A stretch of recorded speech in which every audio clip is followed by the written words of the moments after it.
Hello, and welcome to this week's episode of MetaSpiritual Talk on the MetaSpiritualist Podcast. I'm your host, Marla, and through today's journey, we have the pleasure of talking with Katrina Lelli, creator and host of the Magic Within podcast. Katrina is a spiritual development guide and intuitive coach, helping women break free from limiting beliefs. She is a mother and wife and has overcome many obstacles in her journey and is anchored in her faith to begin helping others to find their purpose on their journeys. I'm so excited to share this episode with you. Take a listen. This episode is sponsored by New Media Film Festival. Introducing their newest category, Faith and Family. This category highlights stories that are faith-based and or family-friendly. To learn more about this category and more, visit www.newmediafilmfestival.com. The MetaSpiritualist is guided by the creator of the universe through prayer, meditation, and sound healing. So Katrina, thank you so much for sitting with me today on the MetaSpiritualist. It's such a pleasure to meet you. Thank you so much for having me. I'm super excited. I love having these conversations with people. Yeah. So tell me a little bit about yourself, your background, and where you're from and what you do. Yeah, absolutely. So I am Katrina Lelli. I live in Washington State, the beautiful state that we're still waiting for summer to show up and spring to show up. But I am a mom to 3, stepmom to 1, married to my husband for 13 and a half years. And I have been on a journey for the last 12 plus years, really my whole life, but really 12 plus years. Mm-hmm. I am a spiritual development guide and intuitive coach, helping women who want to deepen into their spiritual journey and start actually embodying their truth, embodying all of that knowledge and work that they've been doing, but it hasn't quite come through into who they are. Yeah, no, that's amazing. So what would you describe your upbringing like? What were your parents believing, and how did that influence you as a child?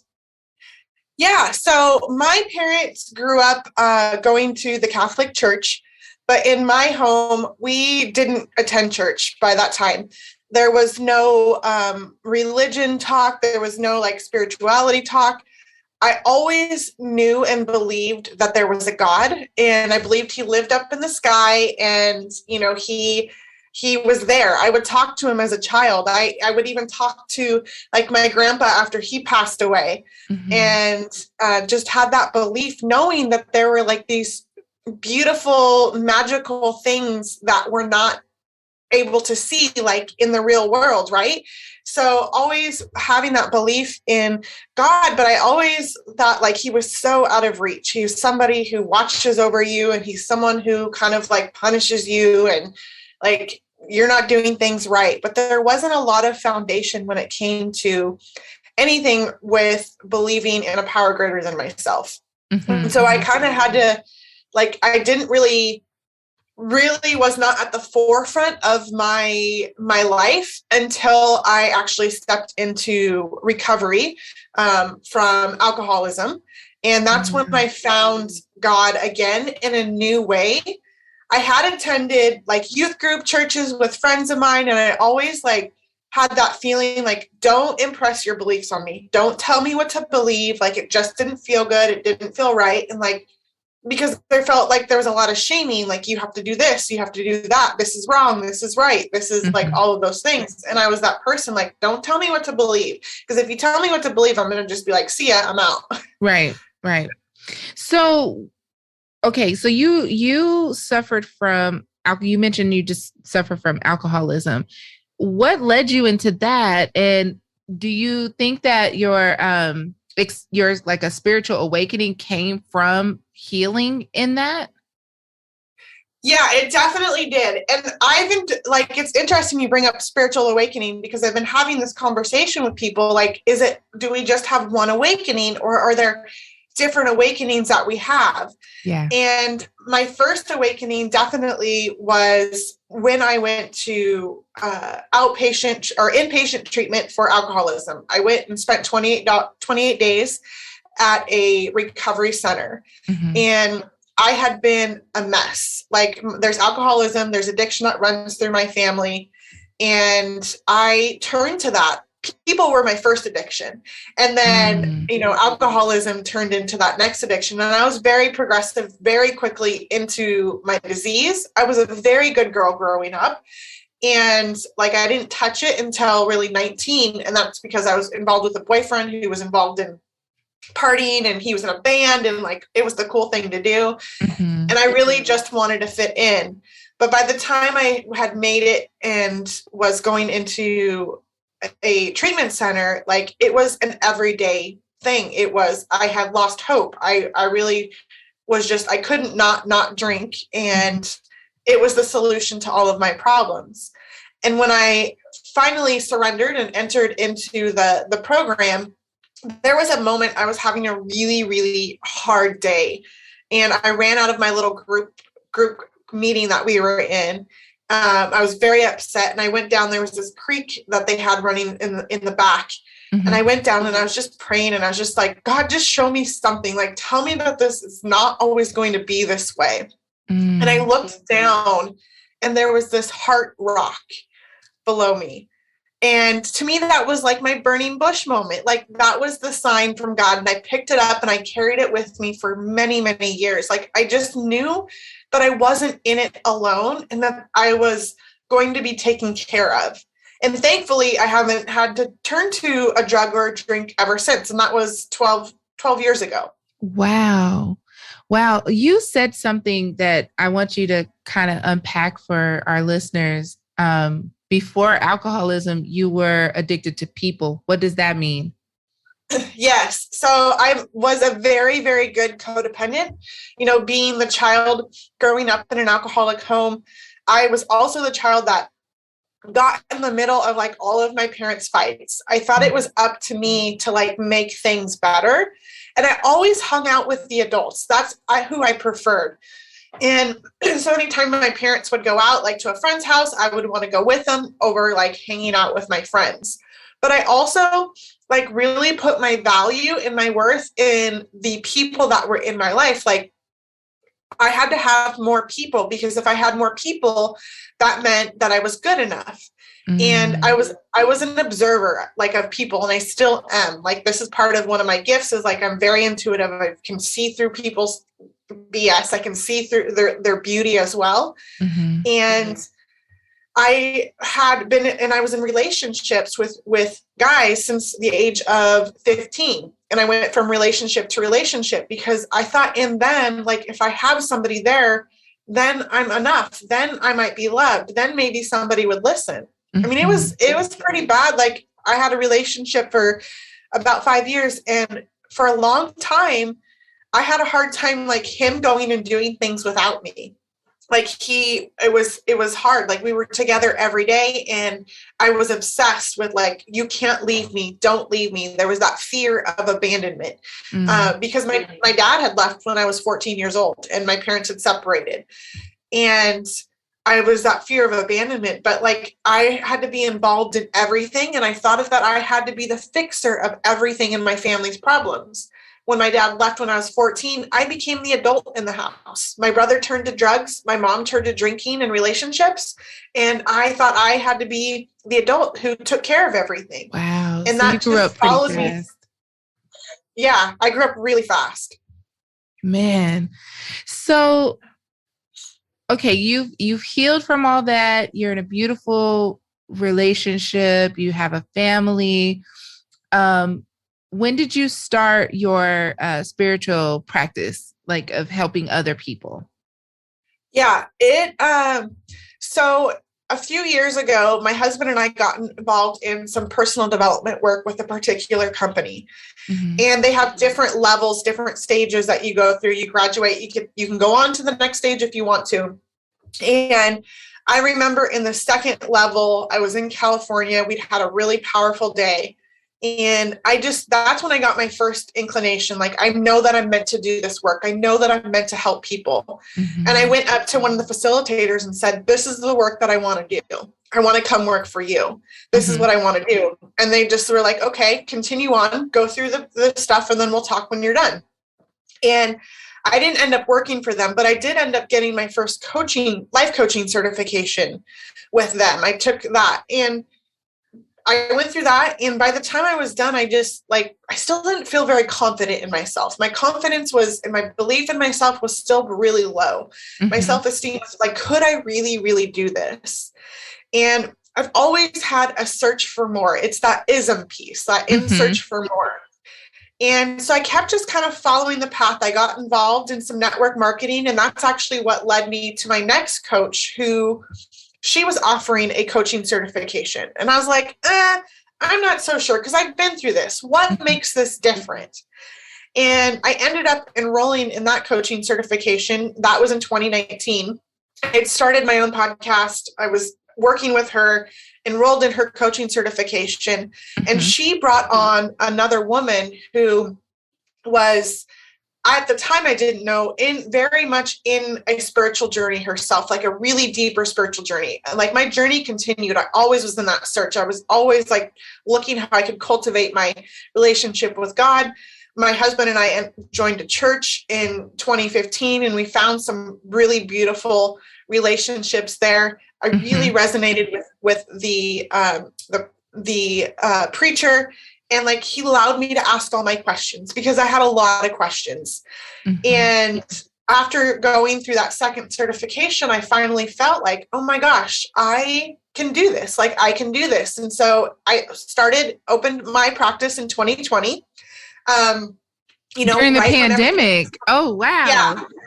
Yeah. When everything was going crazy. And, in this space, there's so much noise and so much talk with online coaches. Find your niche, find this, find that. And so I struggled for a little while. I struggled, and I continued to work with one-on-one with the woman who had helped with the certification.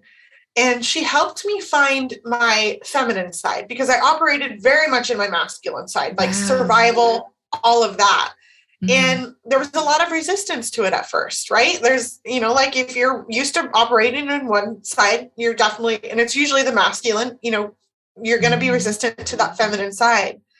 And through working with her, I learned more about myself. I learned more about what is possible. And my husband started actually working with her partner and doing his own work. And through that work is when I really just it came through like, oh my gosh, I get to help. This is how I want to help women. This is what I'm being called to do, is help them with their journey. Because I know a lot of women out there are like trying to figure it out. They've done a lot of work, but it's like not really setting in, and they don't want to be put in a box. They don't want to be told what to do or what to believe. And after going on more of my own journeys and having my own another awakening, that's when I was like, this is the work, because this is where we remember who we are. We start to embody who we are. And it doesn't have to be all this stuff that's out there, like go to work, hustle, grind, do the deal. Like there's beauty in taking time to just light a candle or go for a walk, just like the simple things that actually create the big, beautiful, magical things.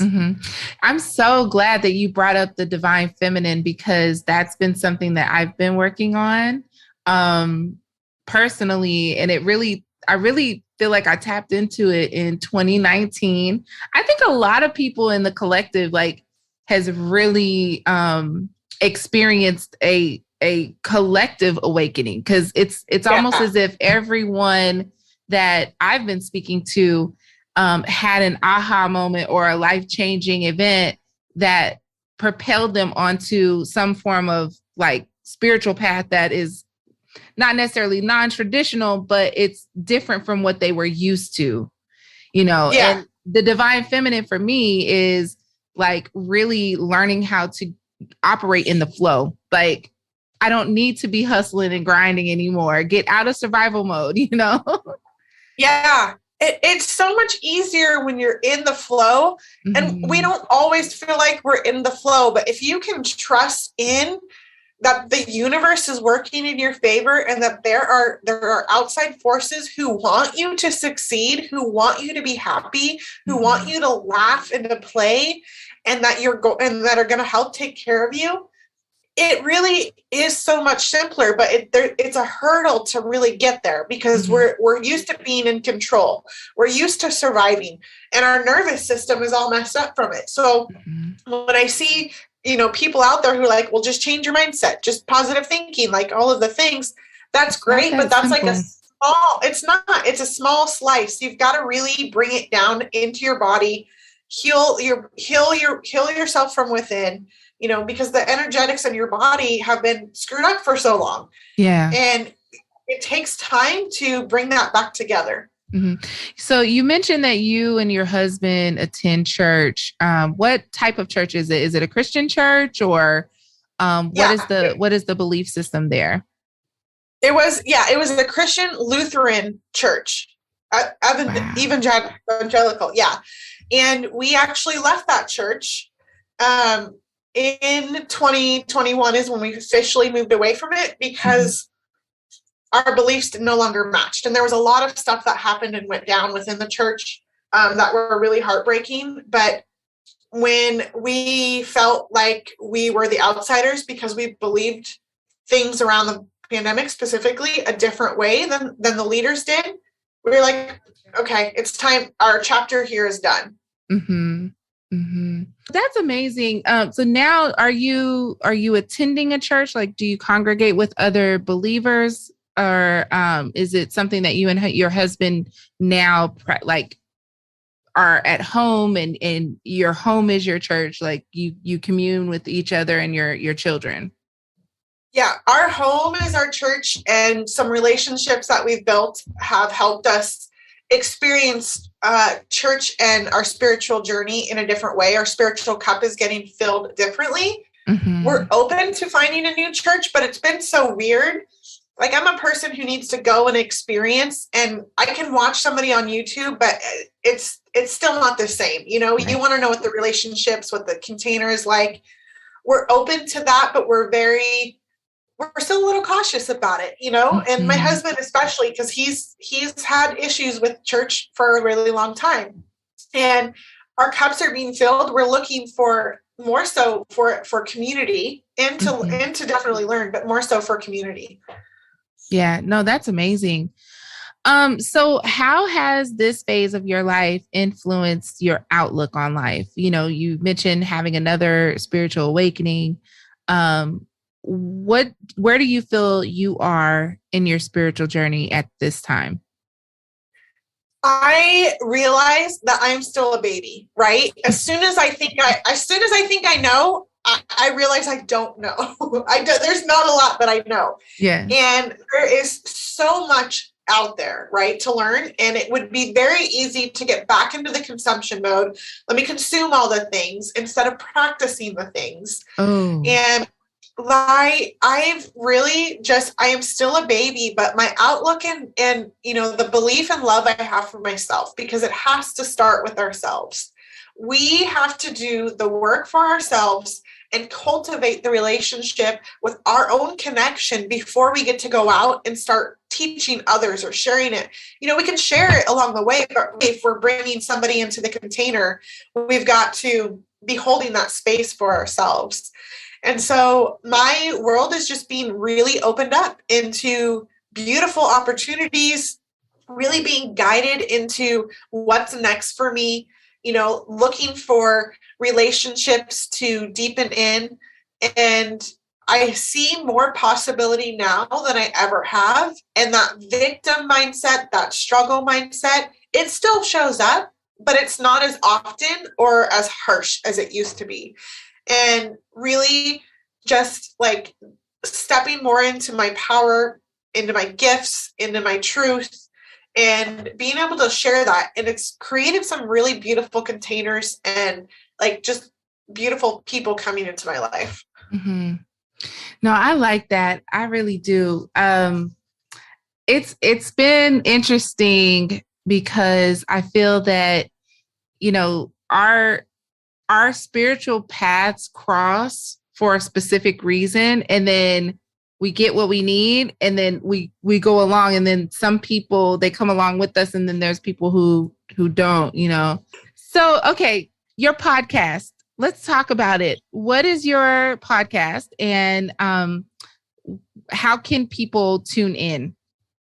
Yeah, the podcast is available anywhere you listen to podcasts. So iTunes, Spotify, wherever it is you listen. Mm-hmm. And it's called The Magic Within with Katrina Lelli.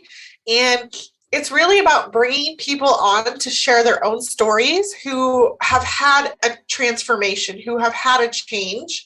Mm-hmm. And I do bring on women and men who are doing specific things. Like, we focus on some specific topics, but it's really meant to, one, highlight people's stories, because when we share our stories, like, there's nothing more beautiful than like listening to somebody's story and being like, oh my God, I'm not alone.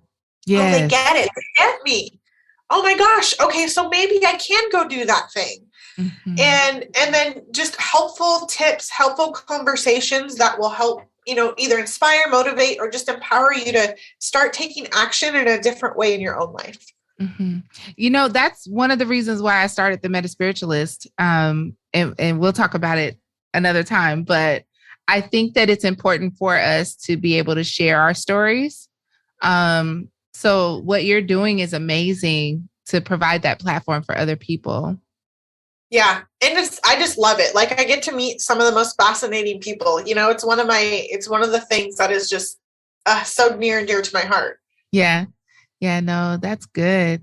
So what would be one word or phrase that you would say to encourage someone on their journey who may feel lost? One word? Oh my goodness. Okay. One word or phrase. One word or phrase. Just keep going. It seems so simple and so I'm like, really? Like, just keep going? Yes.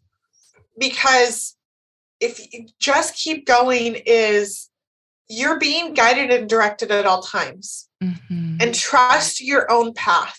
And some of us make our own paths harder than they need to be, but there are lessons in everything.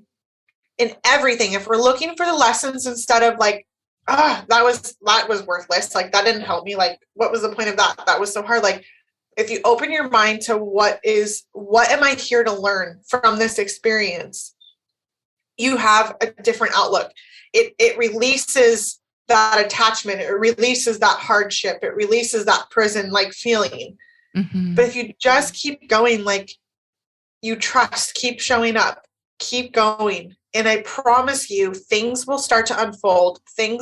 People will start to show up in your life. And the more that you do this work and lean into it, like, the more that you're going to get out of it.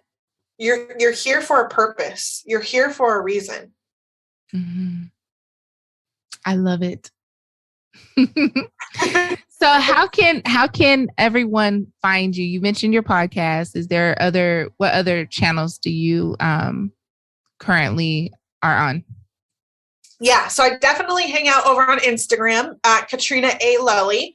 I share a lot of stories behind the scenes. Like, I'm very down to earth, and you see a lot of my kids and things, like just things behind the scenes. Mm-hmm. And then I have a beautiful Facebook group for women over on Facebook called the Sacred Roots Collective.